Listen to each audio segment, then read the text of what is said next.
Hi, I'm Dr. Anuj Chawla. I'm a foot and ankle specialist at Saksham Orthopedics. तो ये series हम बात कर रहे हैं एंकल आर्थराइटिस के बारे में, और इसमें हमने पहला वीडियो देखा है, वो बताता है कॉजेस क्या है और सिम्टम्स क्या है एंकल आर्थराइटिस के। तो अब हम बताएंगे कि अगर आपको एंकल आर्थराइटिस सस्पेक्टेड है तो हम उसको इवेल्युएट कैसे करते हैं। तो सबसे पहला माध्यम जो है इवेल्युएशन का, वो होता है evaluation of the ankle itself in the form of x-rays. So x-ray सबसे ज्यादा जरूरी है, और इसमें मैं एक बात पे सबसे ज्यादा एम्फेसिस करूंगा कि मेरे पास जितने भी पेशेंट आते हैं वो सिर्फ एक एंकल एपी लैटरल एक्सरे लाते हैं जो खड़े होके नहीं होते। बट कोई भी आर्थराइटिस है वो तब हमें ज्यादा पता चलता है जब आदमी वेट देता है, तो इसलिए इसमें सबसे ज्यादा जरूरी है getting a weight bearing x-ray.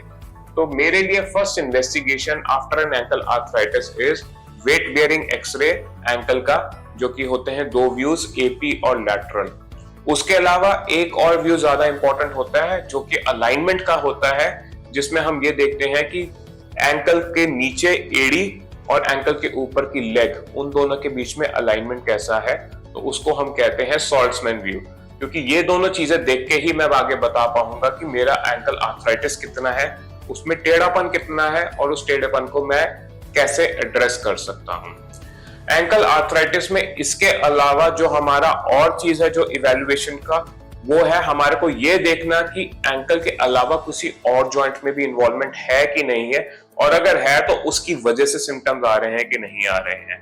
तो देखा जाए तो एंकल जो है हमारा ये वाला जॉइंट है, इसके जस्ट नीचे यहाँ पे हमारा एक सबटेलर जॉइंट होता है। थोड़ा सा आगे जाएं तो यहाँ पे और जॉइंट्स होते हैं जिनको हम टेलोनेविकुलर और कैल्केनियो क्यूबॉइड जॉइंट कहते हैं।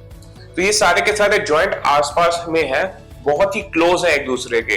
तो मरीज को नहीं पता चलेगा कि उसके सिम्टम्स एंकल से आ रहे हैं या किसी और जॉइंट से आ रहे हैं। ये काम हमारा है। तो हम क्लिनिकली एग्जामिन करके या फिर जब हम पेशेंट को एक्सरे करते हैं उसमें देखते हैं कि आर्थराइटिस कौन से जॉइंट में ज्यादा है, कौन से जॉइंट में कम है। अलाइनमेंट के लिए कभी कभी हम ये भी देखते हैं कि घुटने का अलाइनमेंट कैसा है, क्योंकि कई बार घुटने में ही टेढ़ापन बहुत ज्यादा है, तो फिर उस केस में हमारे को घुटने का अलाइनमेंट को पहले ठीक करना है before we think about doing anything to the ankle. इसके लिए हमारे को पूरे के पूरे लेग के एक्सरे भी चाहिए होते हैं, जिसको हम कहते हैं स्कैनोग्राम। तो ये जो है ये बेसिक फर्स्ट लाइन इन्वेस्टिगेशन है।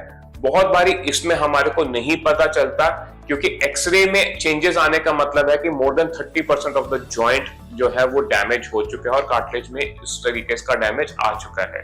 तो बहुत बारी जो अर्ली केसेस होते हैं उसमें हमें ये नहीं पता चलता, तो उसमें हम फर्दर इन्वेस्टिगेशंस करते हैं एमआरआई के तौर पे। तो हम एमआरआई करके ये देखते हैं कि अगर जो अर्ली आर्थराइटिस है उसमें हम ये देखते हैं कि कार्टिलेज में कितना डैमेज होता है। तो उसके लिए स्पेशल एमआरआई सीक्वेंसेस भी होते हैं जिसको हम कार्टिलेज सीक्वेंस कहते हैं। एंड नॉट जस्ट दैट, जैसा कि मैंने बताया कि एंकल के पास ही काफी सारे और सारे जॉइंट्स भी है। तो अगर मरीज का पेन कभी कभी हमें नहीं समझ आ रहा, तो फिर हम उसमें एमआरआई इसलिए भी करते हैं ताकि हम ये देख सकें कि आसपास के जॉइंट्स का क्या कंडीशन है। इसके अलावा और भी बहुत सारी इन्वेस्टिगेशंस होती है, जैसे सीटी स्कैन या कभी कभी ultrasound to look for the quality of the tendon and inflammation. Also ultrasound का एक और फायदा है कि अल्ट्रासाउंड की गाइडेंस में हम कई बारी इंजेक्शन देते हैं एक पर्टिकुलर जॉइंट के अंदर, क्योंकि यहाँ पे 5-6 जॉइंट एक साथ है। तो हम एक जॉइंट के अंदर इंजेक्शन देख के ये देखते हैं कि पेशेंट का पेन खत्म हो रहा है कि नहीं हो रहा।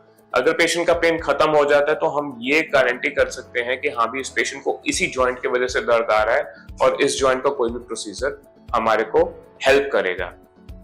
तो ये हो गए basic evaluation and investigation for a patient with ankle arthritis. अब हम अगले वीडियो में बात करेंगे कि एंकल आर्थराइटिस को हम ट्रीट कैसे करते हैं। Thank you very much.